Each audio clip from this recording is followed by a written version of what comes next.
Sallallahu ala Muhammad sallallahu alaihi wasallam sallallahu ala Muhammad sallallahu alaihi wasallam. Assalamualaikum warahmatullahi wabarakatuh. Alhamdulillahilladzi khalaqakum min dzakarin wa untha wa ja'alakum syu'uban wa qabaila wa tawalada minkum rijalan katsiran wa nisaa'a.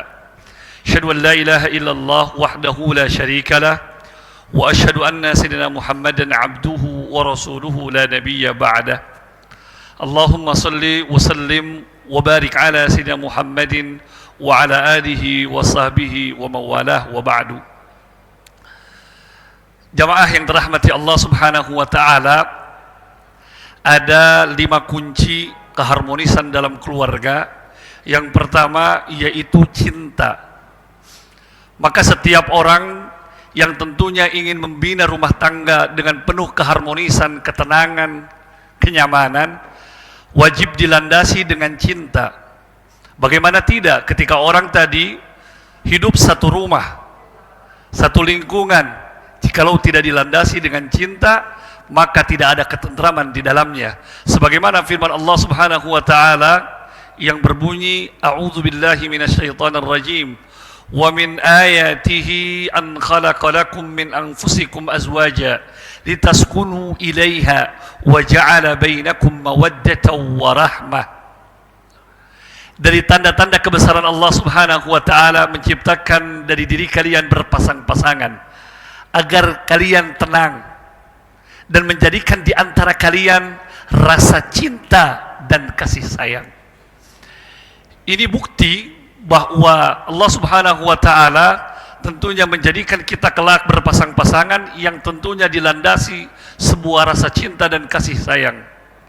Jikalau rasa cinta dan kasih sayang ini tidak pernah ada, maka yang muncul bukan ketenangan, kekacauan dan keributan. Jikalau tidak dilandasi dengan sebuah cinta, maka yang muncul adalah sebuah benci. Benci akan menyebabkan kehancuran. Benci akan menyebabkan keributan dan pertengkaran. Nabi Muhammad SAW pun bersabda, tazawwaju al-walud fa inni mukathirun bikumul umam yaumal qiyamah. Kata Nabi, nikahlah engkau dengan seorang wanita yang kau cintai dan ia mencintaimu, dan wanita yang tentunya tadi subur. Sungguh aku menyukai umatku kelak pada hari kiamat banyak. Ini mengindikasikan bahwa Allah dan Rasulnya menginginkan bahwa rumah tangga itu dilandasi dengan cinta dan kasih sayang. Jikalau ingin tadi rumah tangga ini harmonis, nyaman, tenang, maka landasi dengan cinta. Kunci yang kedua yaitu membagi tanggung jawab dan hak atau kewajiban dan hak. Jangan sampai tentunya tadi seorang suami dan istri tidak memahami mana kewajibannya, mana haknya. Kewajiban suami tentunya tadi menafkahi istrinya, dan tidak ada kewajiban bagi sang istri untuk menafkahi suaminya. Dan kewajiban serta tadi hak ini tentunya saling berhubungan, bertautan. Jikalau itu merupakan kewajiban suami, itu pula hak istri. Dan sebaliknya, jikalau itu adalah kewajiban istri, maka itu menjadi hak suami. Tapi memang bahwa rumah tangga perlu dibangun bersama. Maka ada konsep yang disebut dengan istilah al-mubadalah, konsep kesalingan. Bagaimana berbagi peran di rumah tangga, dalam keluarga. Ayah di situ tentunya tadi mencari rezeki, kemudian ibu mengaturnya dengan sebaik mungkin untuk keluarganya. Ayah bekerja tentunya di luar, dan ibu ataupun istri bekerja di dalam rumah.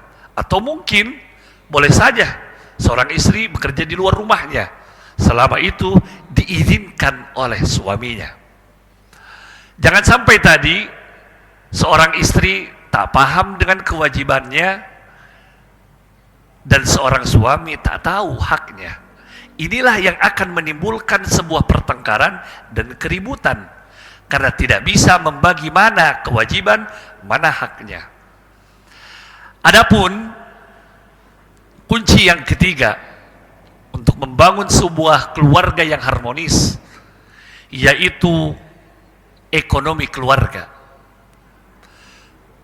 Banyak sekali keluarga yang dilandasi dengan cinta, didasari dengan kasih sayang, paham mana hak dan kewajibannya, tetapi ternyata mati begitu saja dikarenakan ekonomi keluarga yang tidak mapan,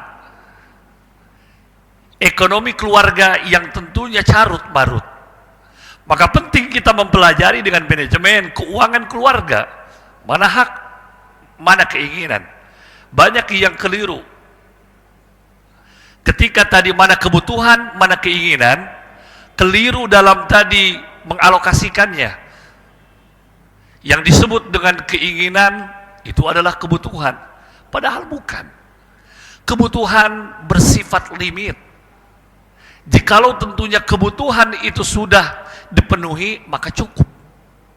Sedangkan keinginan bersifat unlimited, tidak akan ada habisnya, tidak pernah akan ada ujungnya. Ingin terus lebih baik, lebih besar, lebih enak, lebih nyaman dan sebagainya. Maka sejatinya tadi rumah tangga ataupun keluarga harus memahami bagaimana mengelola keuangan keluarganya sendiri, sehingga ekonomi tidak menjadi sebuah alasan untuk bercerai, untuk bertengkar atau menimbulkan keributan dalam rumah tangga. Adapun yang keempat, yaitu komunikasi efektif. 90% isi dalam rumah tangga, dalam pernikahan itu adalah komunikasi. Bagaimana cara membangun komunikasi yang efektif? Ada 4 caranya. Yang pertama, dengan dialog. Apa itu dialog? Berbagi perasaan dengan pasangan, mencurahkan isi hati yang ada dalam dirinya. Mungkin dia berbicara hal-hal yang tidak penting, ya, berbincang sesuatu yang sifatnya mungkin wasting time, tetapi ternyata itu menjadi penting dalam sebuah komunikasi. Sekedar bertanya, tegur sapa, kemudian menceritakan sesuatu mungkin tadi yang bersifat ringan, ini menjadi penambah suplemen kehangatan dalam rumah tangga. Adapun cara yang kedua, yaitu diskusi. Jikalau tadi yang namanya dialog berbagi isi perasaan, diskusi itu tukar pikiran. Pusatnya di logika kita, di rasio kita. Maka bagaimana tadi seorang pasangan dapat mendengarkan pasangannya?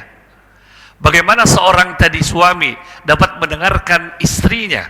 Bagaimana istri dapat mendengarkan tadi pendapat suaminya? Maka ketika itu dicari titik temunya, dicari benang merahnya, mendiskusikan contoh di mana kita akan tinggal setelah menikah, mau berapa anak yang tentunya kita inginkan, bagaimana mengelola keuangan. Nah, ini yang disebut dengan tukar pikiran atau tukar pendapat dengan cara diskusi. Adapun yang ketiga, yaitu love language, bahasa cinta. Karena bahasa cinta setiap orang berbeda. Ada bahasa cinta seseorang dengan physical touch, sentuhan fisik. Ada yang receiving gift, menginginkan tadi sebuah kado ataupun kejutan dari pasangannya. Ada yang ingin tentunya bahasa cintanya act of service, tindakan dengan melayani. Ketika seorang tentunya suami duduk manis di depan rumahnya, Tiba-tiba datang tadi istrinya, membawakan secangkir kopi untuk suaminya. Ini yang disebut dengan act of service. Bukan lips of service. Bukan hanya omong kosong. Melainkan tadi tindakan yang tentunya tadi membuat hati suami semakin cinta kepada istrinya. Kemudian bahasa cinta lainnya, quality time. Waktu yang berkualitas bersama pasangan, bersama keluarga. Maka ada orang yang mengatakan, tentunya tadi keluarga yang berkualitas, keluarga yang tentunya baik, dia dapat tadi menyisihkan waktunya untuk bersama-sama. Entah tadi untuk liburan, entah untuk sekedar tadi berbincang.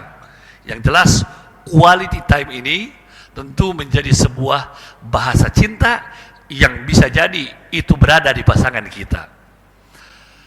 Jamaah yang dirahmati Allah Subhanahu wa taala, komunikasi efektif yang terakhir yaitu tentunya tadi adalah intimasi.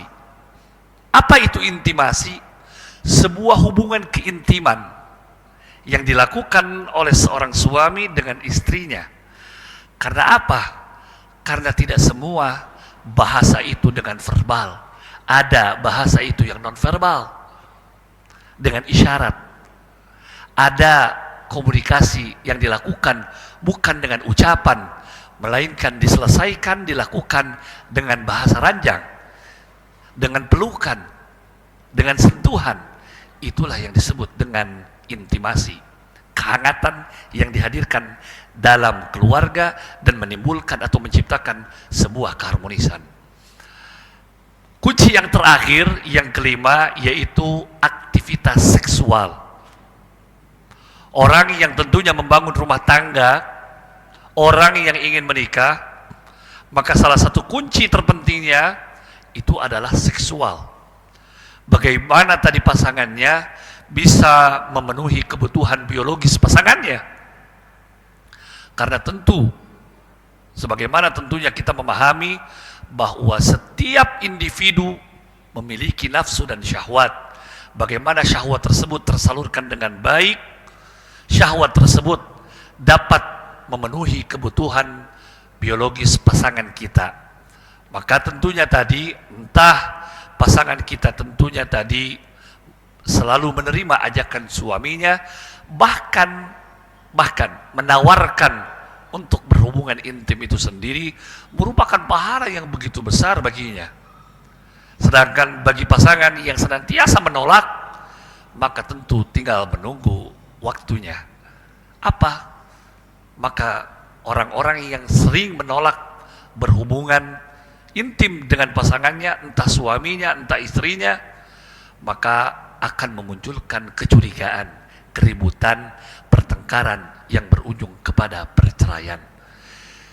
Jamaah yang dirahmati Allah Subhanahu wa taala, 5 kunci inilah yang perlu kita pegang dalam membina rumah tangga agar rumah tangga kita menjadi harmonis, menjadi sakinah, penuh dengan mawaddah dan warahmah. Terima kasih atas segala perhatiannya. Wal afu minkum wallahul muwaffiq ila aqwamit thariq. Wassalamualaikum warahmatullahi wabarakatuh.